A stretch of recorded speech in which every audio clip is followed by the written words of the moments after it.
What it do, YouTube? It's your man Phil back at it again. Another gaming vid, some more commentary. Let's get it. Now, from this title, you know what we here for. You know what we here for. Walking Dead conversation.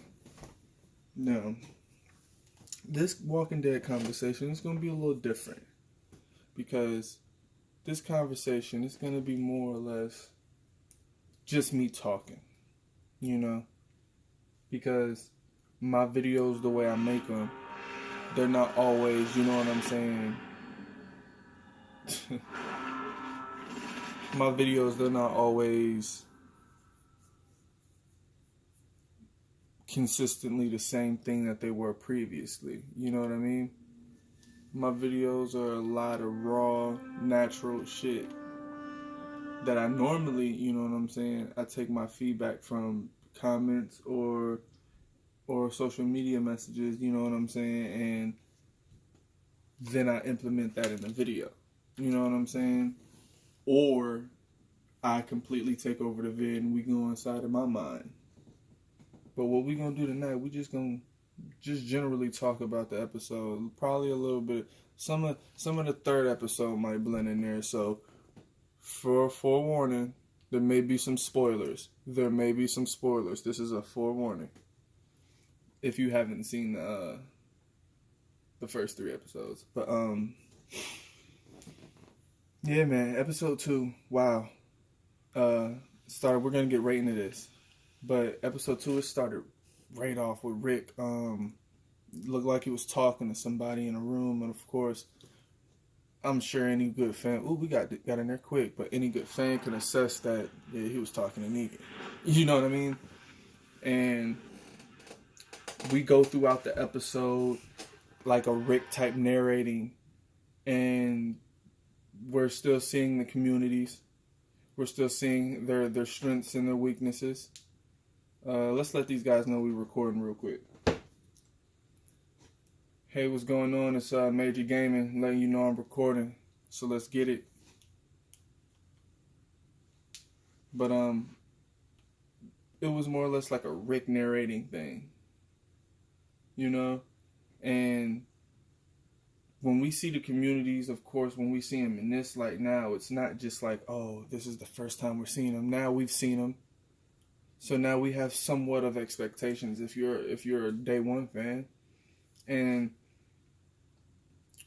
we run into a problem with that bridge. They run into a problem with the bridge, and now they have the communities working. Now Maggie, well, like I said before, she agreed to give them some food, but only if, you know what I'm saying, they provided their labor for the work on the bridge. So none of Maggie's people got to do nothing. Maggie's people don't got to do shit. You know what I'm saying? And naturally, that became a problem. You know what I'm saying? Because the people who they were not, who had to put extra work in, ended up being the saviors. Nice shots. Ooh. Ended up being the saviors, and they ended up getting pissed, of course. Daryl ended up getting to tussles. You know what I'm saying? Shit was just in a sense, everything was just on edge the whole time that they're working on this bridge to get things in order. Now, to other points in the show, you know, this is most definitely a spoiler that I'm about to preordainedly let you know about. This is a spoiler, forewarning spoiler, but that trash chick, you know what I'm saying? Like, I just gotta get this out. Fuck that bitch. Like, dead ass. And I'm riding with the preacher 100%. You know what I'm riding with the preacher 100%. He was like, even though he got feelings for old girl, even though he had feelings for her, he was like, I gotta go tell Rick this. You know what I'm saying?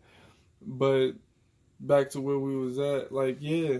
And Rick, it almost seems like in some ways Rick is very desperate for all of this to work. Like, it's like he needs it too bad. You know what I'm saying? Maybe because of the memory of Carl. Maybe that has a huge part to play in it. You know what I'm saying? And that wouldn't be a far off assessment, you know, but it just seems like he's very, very adamant about like the world progressing forward and starting over, you know, but there's always that shadowed, lingered feeling of things are about to fucking unfold. Things are about to unfold and fucking things is about to get crazy out of nowhere. So as they're working on the fucking bridge, right, a swarm comes. I mean a mean swarm. A mean herd. And they come in.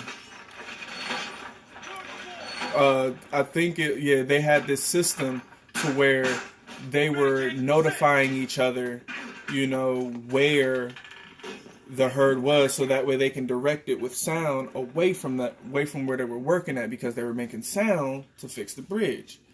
So one of the guys, either I forget, I think he either left his post or he left his post because he had to pee or some stupid shit, and the herd got passed because they didn't hear his warning. No, he said the batteries died. The batteries died and he wasn't able to do what he needed to do. Yeah, and that's some crazy shit, ain't it? Like, he said his batteries died. Well, bitch, do something to make some noise. The fuck? But they ended up coming towards where they were chopping the wood at and ambushed some people.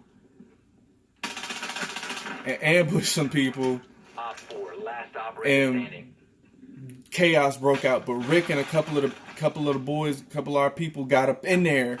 You know what I'm saying? They got up in there and helped and cleared out all the herd. But in that midst of everything, Rick unleashed a good little barrel of the lumber that they had chopped up to get rid of a whole bunch of them, and one of them fell on Andrew's arm. They had to chop that boy's arm off. Man, the way his arm looked when it got tore up by that wood. Ooh. I was like, damn. Cutting it off looked like they did him justice. You feel what I'm saying? That's how mangled his arm looked. With splinters all up. Ooh. And Edith did it. Edith did the amputation. Like, get out. Get that bitch a round of applause. Get that little girl a round of motherfucking applause. She did a motherfucking good job on dude's arm. Shit was crazy, though. And then Daryl finds out that he was the one who did it. Got the beating his ass. I mean, got the fucking old boy up. Stomping on this nigga. You know what I'm saying? And then that's when they started, that's when a commotion starts up between everybody. You know what I'm saying? Maggie was the one responsible of everybody out there. You know what I'm saying? So she came up there and said, stop. And the Saviors was talking all this shit. So she put her hand on her gun. He was like, oh, what you gonna do with that? I mean, not Maggie, Carol. And he told Carol, what you gonna do with that? And she looked at that motherfucker. She pulled that bitch quick. She pulled her gun. Everybody else draw their shit. You feel what I'm saying? And then the whole mood changed. Hey guys, we don't gotta do this. You know what I'm not the dude who said that, you know what I'm saying? Other people, but the whole motherfucking mood up in the motherfucking room changed. You know what I'm saying? For some people, but not everybody. Because them niggas wanted guns because they was unprotected from everything. So they like, we want guns. So they start the commotion, and Rick rides up on his horse, and they split everything up, and he's like, get back to work. He puts everything back in order, but everything ain't back in order because the motherfuckers was pissed. You know what I'm saying? The herd and whatever came in, not on a herd or whatever, not came on them, but a whole bunch of shit is happening. The Saviors they are who they are already, just bullies and whatnot. so they want what they want without barely asking. And the dude who ended up missing his call, damn, whooping that ass. The dude who ended up missing his call, they ended up kicking him out. He had to leave. And somebody ends up snatching his ass and kills his ass at the end of the show. Then it cuts out. You know what I'm saying? Shit's crazy. But even within all that, we got situations with Maggie unfolding because she feels like Negan still needs to die. Now, we're going to talk about why she needs the Negan to die and all that in the next episode, in the next video. I'm sorry. We're going to talk about all that in the next video because I'm not going to give you too much of the third episode. That's why I gave you those spoiler alerts earlier. But we're definitely, you know what I'm saying, we're most definitely going to talk about the third episode in my next video. And probably there'll be some spoilers in that one for the fourth episode, you know what I'm saying? Because I want to keep the week ahead so that way for people who are behind, who may catch it a week away, may get their shit together so that way they know what I'm talking about on levels. All right? But in